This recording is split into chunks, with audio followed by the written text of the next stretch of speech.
ಭಾರತದ ಇತಿಹಾಸದಲ್ಲಿ ಕೆಲವು ಹೀರೋಗಳು ಜನರ ಕಣ್ಣಿಗೆ ಕಾಣಿಸಿಕೊಳ್ಳುವುದಿಲ್ಲ. ಅವರು ಪರದೆ ಹಿಂದೆ ಕೆಲಸ ಮಾಡ್ತಾರೆ, ಆದರೆ ಅವರ ತ್ಯಾಗ ದೇಶದ ಭದ್ರತೆಯನ್ನು ಉಳಿಸುತ್ತದೆ. ಅಂತಹ ಒಬ್ಬ ಮಹಾನ್ ಗುಪ್ತಚರ, ಭಾರತದ ಬ್ಲ್ಯಾಕ್ ಟೈಗರ್ ಎಂದು ಕರೆಯಲ್ಪಟ್ಟ ವ್ಯಕ್ತಿ ಅವರೇ ರವೀಂದ್ರ ಕೌಶಿಕ್. 1952ರಲ್ಲಿ ರಾಜಸ್ಥಾನದ ಶ್ರೀಗಂಗಾ ನಗರದಲ್ಲಿ ರವೀಂದ್ರ ಕೌಶಿಕ್ ಜನಿಸಿದರು. ಚಿಕ್ಕ ವಯಸ್ಸಿನಿಂದಲೇ ಅವರು ಧೈರ್ಯಶಾಲಿ ಮತ್ತು ಪ್ರತಿಭಾವಂತ ವಿದ್ಯಾರ್ಥಿಯಾಗಿದ್ದರು.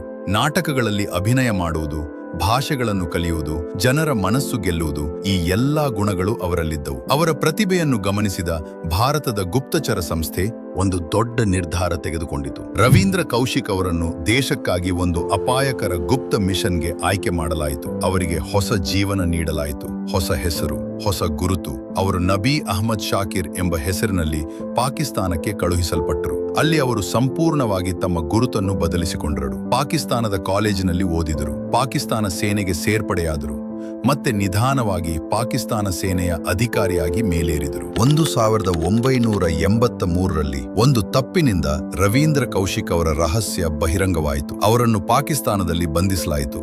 ಅವರಿಗೆ ಕಠಿಣ ವಿಚಾರಣೆ ನಡೆಯಿತು. ಅನೇಕ ವರ್ಷಗಳ ಕಾಲ ಜೈಲಿನಲ್ಲಿ ನರಕ ಜೀವನ ಅನುಭವಿಸಿದರು.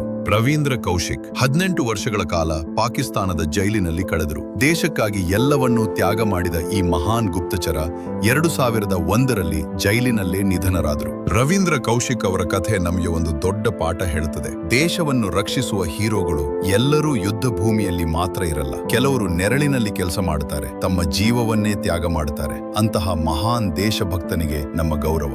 Black tiger Ravindra Kaushik.